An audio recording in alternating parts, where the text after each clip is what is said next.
오늘 주시는 하나님의 말씀은 마가복음 3장입니다. 3장 7절로 15절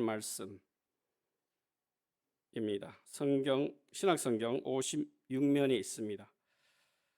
저와 한 절씩 교독하고 마지막 절은 함께 읽겠습니다.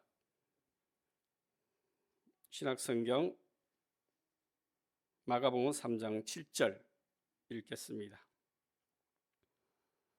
예수께서 제자들과 함께 바다로 물러가시니 갈릴리에서 큰 무리가 따르며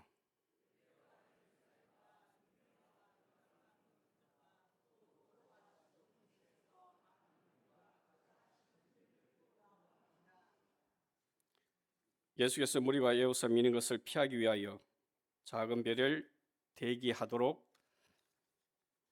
제자들에게 명하셨으며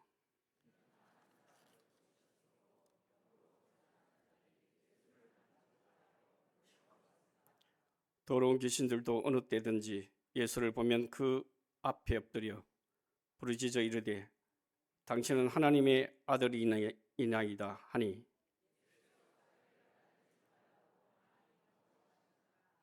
또 산에 오르사 자기가 원하는 자들을 부르시니 나온지라.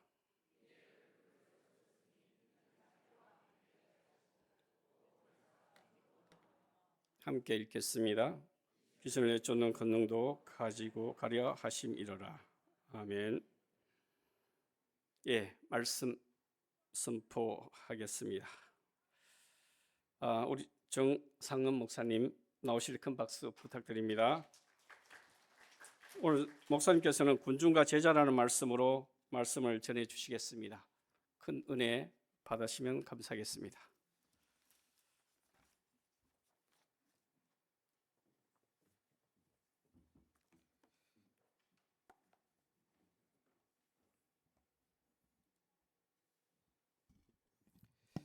할렐루야.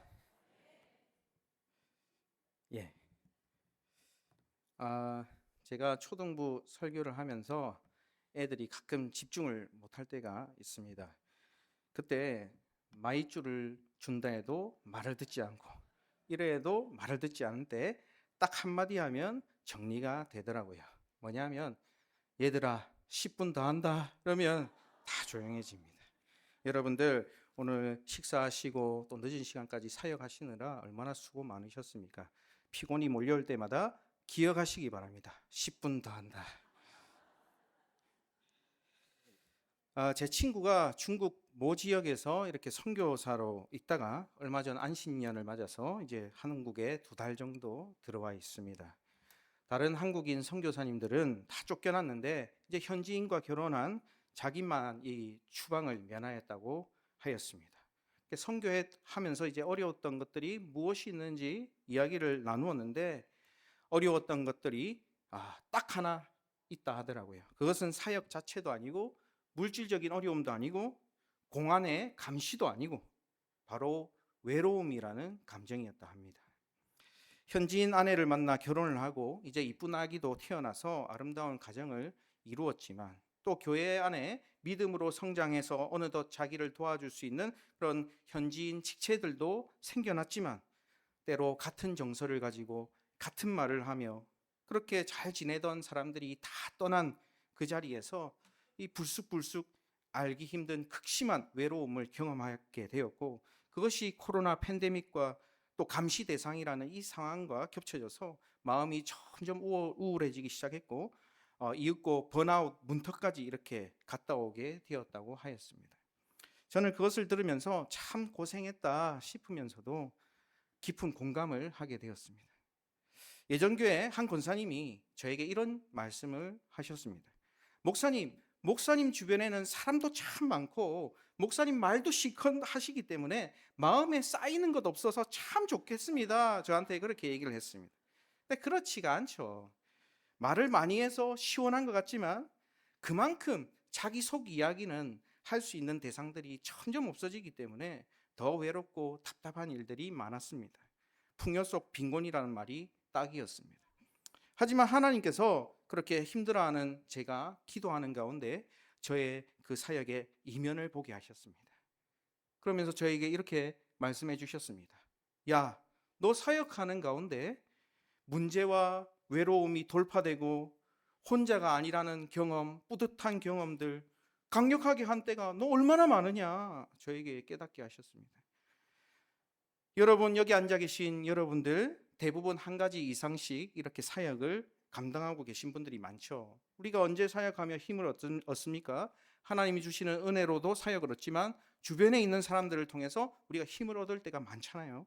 문득 내 옆을 바라보니까 나와 함께 으쌰으쌰 하면서 주님의 짐을 함께 지고 걸어가는 성도들이 보입니다. 특별한 말하지 않아도 때로 눈빛만으로도 마음과 서로의 짐이 나누어지고 또 그런 동역자가 내 옆에 있음을 새삼 느끼게 될 때, 또 그들과 함께 감당하기 어려웠던 그 일도 하나 둘씩 헤쳐나가면서 누군가 넘어지더라도 함께 기도하고 섬기며 일으키고 또 금세 일어나 한 발자국 같이 걸어갈 때 생각지도 못한 크신 주님의 일이 이미 우리 가운데 이루어져 있다는 것을 우리가 보게 되지 않습니까? 여러분, 우리가 서로가 서로에게 그런 동역자임을 기억하시기를 바랍니다. 그리고 앞으로 좋은 동역자가 계속해서 되어주시기를 바랍니다. 이처럼 오늘 말씀해 보니까 예수님도 혼자 일하신 것이 아니라 제자들을 불러서 이렇게 동역하셨음을 보게 됩니다. 오늘은 이 부르심을 다시 한번 상고하면서 우리가 제자라는 것, 그리고 그 제자의 삶은 어떠해야 되는가 다시 한번 새겨보는 시간. 그래서 우리가 세상 가운데는 외롭지만 그러나 함께 이 제자도를 걸어가는 동역하는 내 옆에 이 지체들을, 그리고 우리 모두를 부르신 그 예수님만을 바라보면서 다시 한번 결단하고 힘을 얻게 되는 그런 시간 되시기를 주님의 이름으로 축원합니다. 그래서 인사해 봅시다. 제가 이런 거 잘 안 하는데 오늘 한번 해보겠습니다. 자, 우리 옆에 분을 보시고 이렇게 인사해 봅시다. 끝까지 함 가보입시다. 넘어져도 내가 기도하고 일으켜 줄게요. 나는 할 수 없어도 우리는 주님의 일을 할 수 있습니다. 아멘. 오늘 본문은 예수님께서 이렇게 제자들을 부르시는 장면입니다. 예수님의 사역이 계속되면 계속되어질수록 더 많은 무리들이 막 몰려드는 겁니다. 갈릴리 지역뿐 아니라 온 유대와 또 이방 족속들까지 이 주님 앞에 나와서 주님의 자비를 구하고 치유를 구하는 것이 오늘 우리가 읽은 말씀 전반부까지의 이야기입니다. 그런데 그런 분위기 가운데 갑자기 말씀은 확 하고 전환을 합니다. 수많은 군중들이 마치 썰물과 같이 싹 빠져버리고 이 12 제자들만 덩그러니 남는 것처럼 의도적으로 말씀은 그리고 있습니다. 이것을 통해 우리는 주님을 따라다녔다는 점에서는 같지만 군중과 제자들은 근본적으로 다르다라는 것을 명확하게 알 수가 있죠. 여러분, 이때까지 모여들었던 이 사람들, 이른바 그 군중들의 특징이 무엇일까요? 바로 자의적이고 자발적이라는 것입니다. 주님께 찾아간 이유가 바로 자기 자신의 문제 때문이었던 것이죠.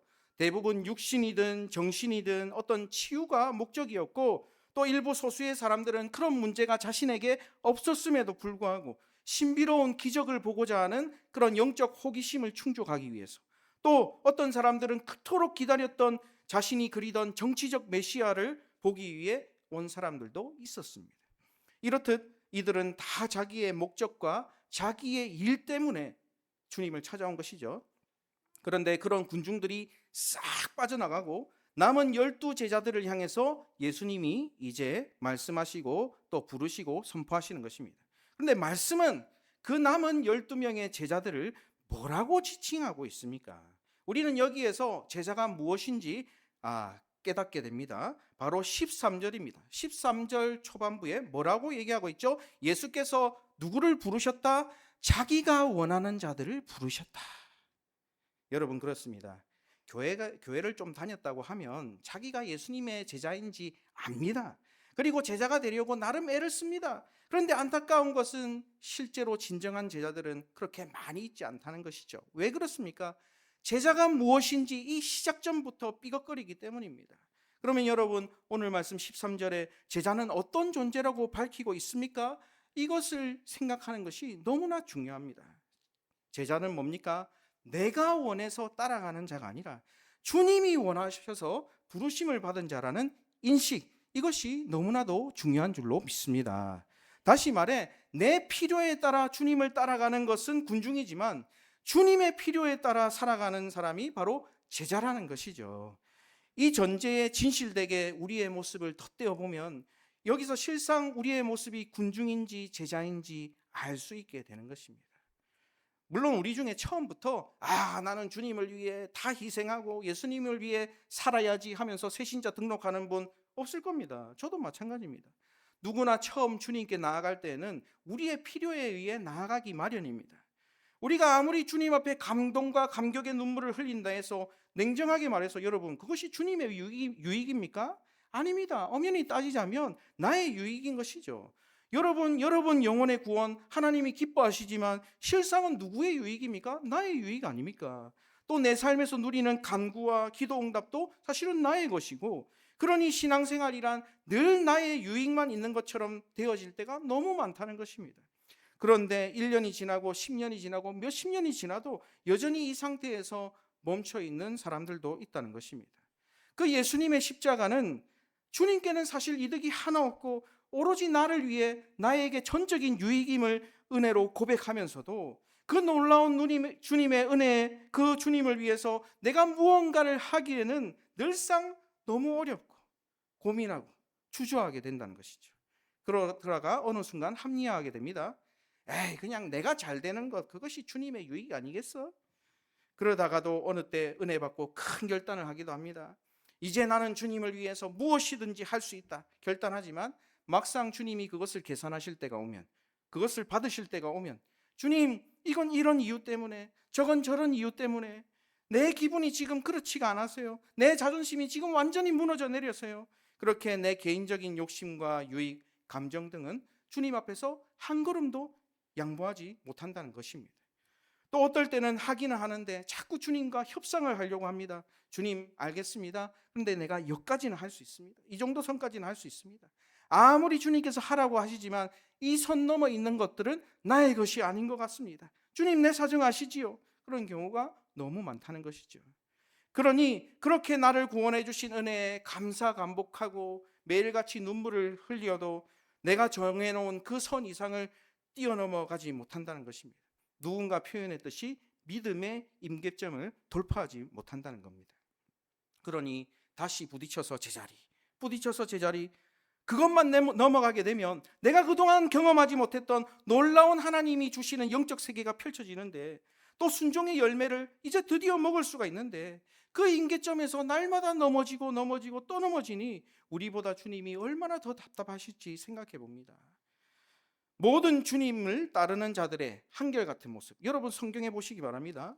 한결같은 모습이 있습니다. 그것이 뭡니까?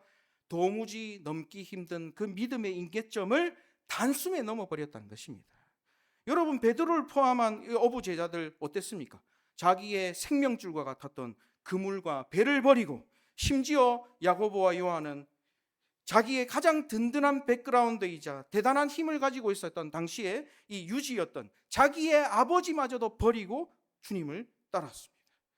오늘 말씀에도, 오전 말씀에도 들으셨겠지만 사마리아 우물가의 여인, 그 여인 끝까지 포기하지 못했던 것이 무엇이 있습니까? 자기 몸과 같았던 물동이.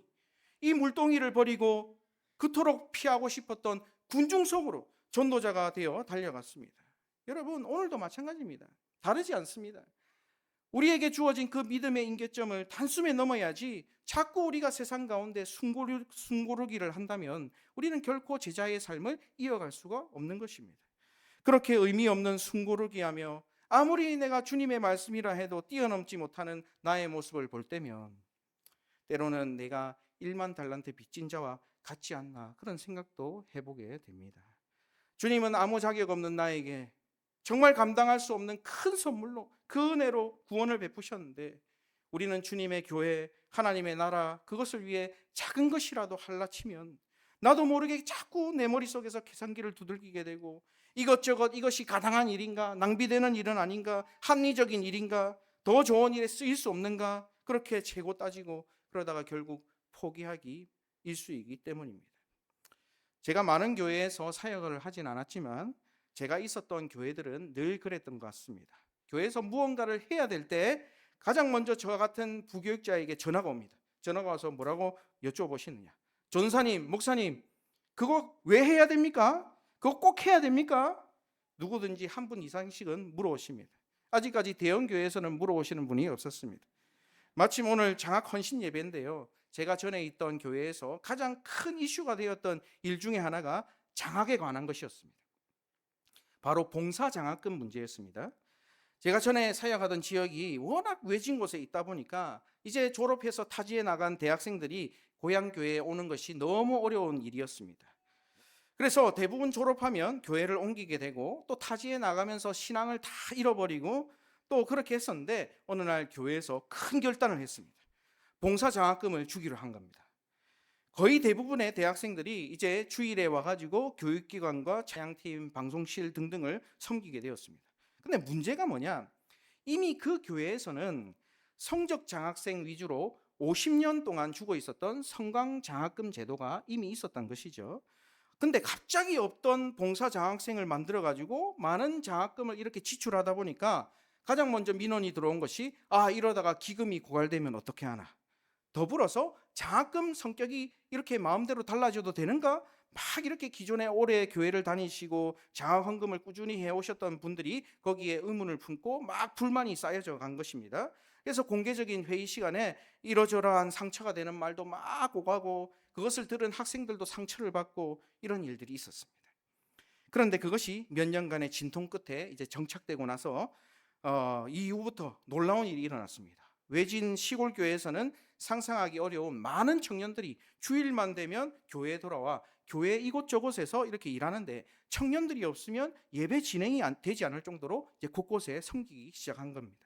그리고는 그것이 좋은 전통이 되어서 지금도 학생 후배들에게 좋은 본이 되어 학생들도 졸업하고 나서 너 교회 올 거냐 물어보면 저 봉사하러 올래요 이렇게 당연하게 생각하는 경우가 많아졌습니다. 저는 그 일들을 경험하면서 그런 생각을 해보게 되었습니다. 교회는 또 교회 일은 내 머리로 이해가 되지 않는다 할지라도 내 경험에 맞지 않는다 할지라도 주님이 원하시고 주님의 교회를 위한 것이라면 해야만 하는 것이다. 저는 그것을 다시 한번 확신하게 되었습니다. 여러분, 저는 이런 마음이 군중과 제자를 나누는 또 다른 기준이라고 봅니다. 군중은 어떻습니까? 자기 눈에 좋은 것, 또 자기 생각과 자기 경험을 토대로 자기 이익을 위해서 움직이지만 제자는 무엇입니까? 주님이 찾으시면 그리로 나아가고 주님의 뜻이라면 그냥 그것을 하는 사람들인 줄로 믿습니다. 오늘 말씀에 수많은 군중들로부터 갑자기 좁혀져 겨우 12명의 제자 이야기로 급하게 선회하시며 말씀은 오늘 주님을 따르노라 하는 우리에게도 그렇게 시선을 좁혀오면서 물으십니다. 너는 오늘 군중으로 나를 따르느냐 아니면 제자로 나를 따르고 있느냐? 예수님은 우리의 이익을 더 정확하게 말하자면 우리의 구원을 당신의 모든 생애의 목적으로 삼으셨습니다. 그런데 그분이 사실 무엇이 아쉬워서 그렇게 하셔야만 했을까요? 아무 이유 없습니다. 오직 우리를 위해 그렇게 하신 것입니다. 이제 그 큰 은혜를 받은 우리의 응답이 우리의 마땅한 태도가 이제 남아있는 것입니다. 그렇지만 그럼에도 불구하고 여전히 우리는 우리 스스로가 목적되어 살아가고 있지는 않는지, 오히려 예수님을 내 목적을 이루는 수단으로 삼고 있지는 않는지, 예수님께 나아가는 모습들 겉으로는 거룩하고 아름답지만 그 내면에는 오로지 나의 필요만으로 점철되어 있지는 않는지, 주님께서 나를 부르시고 나를 위해 나를 통해 일하기를 원하시는 그 부르심에는 어느 순간 귀를 닫아버리고 냉정하게 돌아서는 것이 오늘 우리의 모습은 아닌지 우리가 말씀 가운데 진지하게 살펴보아야 합니다. 분명한 것은 여러분, 군중도 제자도 주님을 따랐다는 것입니다. 따르지 않은 것이 아닙니다. 하지만 끝까지 주님을 위해 남은 사람들은 그 수많았던 군중들 중에 나오는 것이 아니라 소수의 제자들이었다는 것을 우리가 기억해야 됩니다. 다시 말해 오늘도 우리가 필요에 따라서 주님을 찾고 따르면 당시에는 그 수가 많아 보이고 간절하고 신실한 것처럼 보여도 결국에는 주님 곁에 남지 않을 수도 있다는 것을 우리가 두려운 마음으로 생각해야 됩니다. 반대로 우리가 주님의 필요를 따라 주님의 시선이 계신 곳에 내 마음과 내 정성과 내 것을 쏟아내며 그렇게 신실하게 주님을 따라갈 때 지금 우리의 모습이 너무나 볼품없고 연약하다 할지라도 우리는 주님의 최종 영광에 함께 남아있게 될 줄로 믿습니다. 여러분, 이것이 신앙 아닙니까? 여러분, 중도 탈락하는 군중이 아니라 끝까지 남는 제자 되시기를 주님의 이름으로 축원합니다. 사실 오늘 말씀은 설교자인 저 자신에게 하는 말씀이기도 합니다. 제가 부끄러운 고백을 한 가지 하겠습니다. 저희 큰딸이 예전 교회에서도 그렇고 우리 대형 교회에 와서도 그렇지만 부족하지만 찬양하며 봉사를 하고 있습니다. 작은 딸도 억지로 하는 거 보니까 언니 보니까 해야 돼서 하는지 모르겠지만 하고 있습니다. 저는 이 딸에게 한 번도 이거 해라 말한 적 없습니다. 어느 날 수련회를 다녀와서 자기 스스로 결정한 겁니다. 그런데 문제는 이 녀석이 교회 일을 시작하면서 제 눈에 공부를 소홀히 하는 것처럼 보였습니다. 교회 일을 막 열심히 한답시고 몇 시간씩 붙들고 그날 해야 될 공부를 제대로 하지 않는 것처럼 제 눈에 보였습니다. 너무 부끄럽지만 제가 고백합니다. 목사인 저도 이런 말이 나오더라고요. 야, 다른 일 좀 그만하고 공부 좀 해라. 참 부끄럽죠. 근데 저희 딸이 알겠다 해놓고 또 숨어가지고 교회 일을 막 하는 겁니다. 그런데 어느 날 새벽 거기에 대해서 아무 생각이 없던 제게 하나님이 딸에게 말한 저의 모습을 제3자의 시선으로 보여주셨습니다. 그리고 지난 교회에서 제가 청년들에게 소리를 높여 이야기했던 그 모습도 같이 오버랩해서 보여주시는 겁니다. 저는 그때 깨달았습니다. 제가 그때 그 청년들에게 하나님께 열심을 내면 하나님이 우리의 일도 이루어 주신다고 수없이 설교했던 말이 어느 순간 내 안에서 화석화가 되었구나. 어느 순간부터 형식적인 믿음 없는 말이 되었구나. 그것을 비로소 제가 발견하게 되었습니다. 그날 저는 회개했습니다. 이제는 다시 믿습니다. 하나님의 일을 하면 하나님이 채워주실 것을 믿습니다. 여러분도 이 확신에 거하시고 처음 가졌던 그 철저한 하나님 중심의 우리 헌신의 마음을 다시 한번 회복하셔서 군중이 아닌 제자 되시기를 주님의 이름으로 축원합니다. 다시 말씀으로 돌아가 이렇게 예수님께서 12제자를 부르시고 세우신 이유는 무엇일까? 첫째는 오늘 말씀해 보니까 주님 자신과 함께 있게 하기 위해서 그렇게 하셨고, 둘째는 전도하고 귀신도 내쫓는 권능을 가지게 하려 하심이다. 이렇게 얘기하고 있습니다. 여러분 그렇습니다. 오늘 말씀은 우리가 예수님의 제자가 된다는 것이 무엇인지 두 번째 제시하고 있습니다. 첫 번째는 아까 말씀드렸듯이 주님이 부르신 자, 주님의 필요에 의해서 부르신 자가 제자라면, 두 번째는 뭡니까? 주님과 함께 살아가며 세상 가운데 주님의 뜻을 이루는 자가 바로 제자인 줄로 믿습니다. 그래서 제자는 무엇보다 첫째로 예수님을 내 삶에서 날마다 경험해야 되는 겁니다. 남이 이야기하는 하나님이 아닌 내 하나님을 내 삶 속에서 매일매일 경험해야 제자가 되는 것입니다. 그 사람은 결코 교회에 와서만 하나님 생각하지 않습니다. 우리 삶 속에서 늘 하나님이라면 어떠실까 생각하고 그분의 뜻대로 움직이며 그 가운데 역사하시는 주님을 날마다 경험하는 사람들이 바로 제자인 줄로 믿습니다. 하지만 군중들은 다릅니다. 군중들은 예수님에 대해 어느 정도는 알았지만 그들은 그 기적이 끝난 다음에 다 뿔뿔이 흩어져서 자기 생활로 돌아갔다는 것이죠. 주님과 일상생활 가운데 함께 하지도 않았고 주님과 관계없는 삶을 살았습니다. 그렇지만 제자들은 어찌되었든 늘 생활 속에서 부대끼며 예수님과 함께 살았다는 것이죠. 곧 예수님의 삶의 방법을 그대로 따라 살았다는 것입니다. 그래서 여러분 초대교회의 기록들을 보면 말로만 복음을 전하는 것이 아니라 예수님께서 가르치시는 그 삶의 행동 방식을 바보처럼 정말 철저하게 지켰다는 것을 보게 됩니다. 그렇게 힘없고 별 볼 일 없었으며 늘 여기 터지고 저기 터지고 핍박만 당하던 초대교회가 어떻게 대제국 로마 위에 서서 복음을 전 세계로 전파할 수 있었을까? 그 이유가 바로 이겁니다. 예수님께서 가르치셨던 그 삶을 그들은 살아냈기 때문입니다. 초대교회 기록을 보면서 제가 정말 놀랐던 게 뭐냐면 그렇게 신분의 격차가 분명했던 그 로마 사회에서 교회 안에서만큼은 주인이 노예를 섬기는 모습들이 있었다는 것입니다. 노예가 주인과 같은 식탁에 앉아 먹고 성만찬을 하고 노예가 앉은 자리에 주인이 음식을 갖다 주고 그 당시에 얼마나 충격적인 모습이겠습니까? 그렇지만 초대교인들은 주님이 가르쳐 주셨던 그 삶을 그대로 받아들이고 살아갔고 그것이 바로 복음이 온 땅으로 퍼져 나가게 되는 힘이 되었던 겁니다. 여러분 오늘도 마찬가지입니다. 여러분 교회의 힘이 무엇입니까? 교회 돈이 많아야 힘이 있습니까? 어떤 유력한 인사가 있어야 교회가 힘이 있습니까? 아닙니다. 주님은 기억하라는 것입니다. 제자들이 많은 교회가 힘이 있는 줄로 믿습니다. 다시 말해 날마다 내 삶 속에서 주님을 경험하고 주님이 가르쳐 주신 그 단순한 삶으로 살아가는 사람들, 단순한 삶을 결정한 사람들, 그런 사람들이 가득 찬 교회가 바로 끝까지 서게 되는 힘 있는 교회가 될 줄로 믿습니다. 우리 대연 성결교회가 그 같은 힘 있는 교회 되시기를 우리 함께 소망하며 주님의 이름으로 축원합니다. 또 두 번째, 예수님의 명령에 반응해서 세상으로 나아가는 것이 제자입니다. 그럼 이런 성격을 가진 것이 제자라면 그 제자는 세상 가운데 무엇을 해야 될까요? 이미 답을 다 아시죠? 복음을 위한 삶을 살아가야 되는 겁니다. 예수님이 제자들을 보고 뭐하러 이렇게 3년이나 같이 있게 하셨습니까? 이제 자기가 곧 세상을 떠나 하늘나라로 가실 텐데 그 자신을 대신해서 세상으로 보내기 위해서 그렇게 3년 동안 같이 하신 것 아니겠습니까? 여러분, 그렇습니다. 우리 믿는 그리스도인들은 교회에만 머물러 있는 사람들이 아닙니다.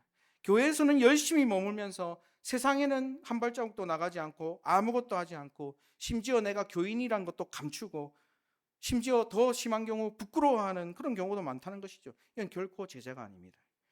제가 몇 년 전 충격적인 경험을 한 적이 있습니다. 지금은 주님 품으로 돌아가셨기 때문에 제가 이 예화를 허락 안 받고 할 수 있습니다. 그분은 이제 날개가 지긋하신 남자 성도님이었는데요. 교회에서 어찌나 저를 보면 깍듯이 인사하시는지 막 90도로 목사님 이렇게 인사를 하시는데 제가 다 송구스러울 지경이었습니다. 그런데 어느 날 제가 다이소를 갔는데 마침 그분이 친구분들과 같이 계신 것입니다. 그분들이 친구분들과 딱 저와 눈이 딱 마주치는 순간 저에게 딱 한마디를 하셨습니다. 그것이 저에게 너무 충격적이었습니다. 니 물건 사러 왔나? 조심히 들어가래. 이러면서 저의 어깨를 툭툭 치시는 겁니다. 저는 순간 뭔가 잘못 들었나? 그분의 얼굴을 몇 번이고 다시 쳐다봤습니다. 저도 얼떨결에 예, 안녕히 가세요 이렇게 인사했습니다. 하루 종일 굉장히 심란했습니다. 어떻게 목사에게 저렇게 인사를 하는가? 이것 때문이 아니었습니다. 저는 그렇게 얄팍한 사람이 아닙니다. 제가 왜 당황하고 힘들었냐? 저분 왜 저렇게 교회에서와 밖의 모습이 저렇게 다르지? 충격적이었습니다. 적당히 인사하셨어, 한 45도만 인사하셨으면 제가 그 마음을 품지 않았을 텐데 90도로 하시는 분이 어떻게 저렇게 다를까? 너무 충격이었습니다. 교회에서 집에서 내가 완전히 다르다면 여러분, 그것이 어떻게 주님의 말씀을 들고 세상으로 힘차게 나아가는 주님의 제자라고 할 수 있겠습니까? 그 사람은 군중입니다. 군중들을 보십시오. 자기들이 필요할 때면 다윗의 자손이여 왕이시여 호산나 부르면서 자기 옷을 내려깔고 종려나무를 흔들며 그렇게 환영했지만 자신들 생각대로 흘러가지 않으니까 세상 사람들과 함께 섞여 뭐라고 얘기합니까? 저 죄인 바라바를 풀어주시오, 예수를 십자가에 다시오 하는 성난 폭군들이 되었습니다. 여러분, 그래서 전도라는 것은 또 세상 가운데 우리에게 맡겨주신 사명이란 것은 뭐 대단하게 복잡하고 큰 것이 아닙니다.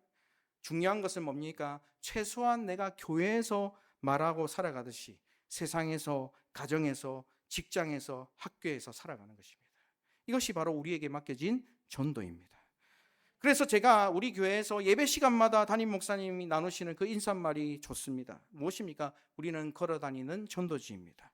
상투적인 말일 수도 있지만 그것이 정말로 맞습니다. 우리는 걸어다니는 전도지요, 불신자들에게 보여지는 살아있는 하나님의 성경 말씀입니다. 다시 인사해 보겠습니다. 요 옆에 분을 보시고 인사하겠습니다. 당신은 걸어다니는 전도지입니다. 불신자들이 보는 성경 말씀입니다. 여러분, 그것을 잊지 마시기 바랍니다. 주님이 오늘 말씀에서 12 제자들을 불러주셨다면 지금 2025년 우리 모두가 주님이 제자로 부르십니다. 그 주님의 말씀대로 세상 가운데 힘차게 걸어가는 내 삶을 통해 수많은 생명들, 언젠지는 모릅니다. 내가 죽고 난 다음일 수도 있습니다. 그러나 그들을 당신의 품 안으로 구원하시는 것이 주님의 간절한 소원인 줄로 믿습니다. 그것을 위해 저와 여러분들을 먼저 저 수많은 사람들 가운데 마치 핀셋으로 짚듯이 먼저 선택하여서 불러주신 것입니다. 이것이 바로 군중 아닌 제자의 삶을 살아가는 사람이 자신의 삶을 바라보는 바른 인식인 겁니다. 여러분, 다시 한번 말씀드립니다. 군중이 아니라 제자 되시기를 주님의 이름으로 축원합니다. 그리고 그것은 미루는 것이 아닙니다. 상황이 나아지고 환경이 더 개선되면 될 것 같습니까? 아닙니다. 그때는 그때 나름의 변명과 이유가 생겨나게 되어 있습니다. 초대교인들이 그러했듯이 내게 지금 가진 것이 없어도, 힘과 능력이 없어도, 늘 세상에 치이며 박해당할지라도 결국에는 이긴 그들의 이름이 오늘 제자로 살아가는 우리의 이름이 되었으면 좋겠습니다. 결코 군중이 되어서는 끝까지 따라갈 수 없습니다. 잠시 반짝할 수는 있겠죠. 그러나 주님이 부르셨다는 확신을 가지고 날마다 내 삶 속에서 주님을 경험하는 가운데 이제 나의 유익보다 주님의 유익을 최우선으로 삼아서 세상에 보내진 그리스도의 편지, 걸어다니는 성경 말씀으로 사는 진정한 제자, 우리 대연 선결교회 모든 성도님들이 되시기를 주님의 이름으로 축원합니다.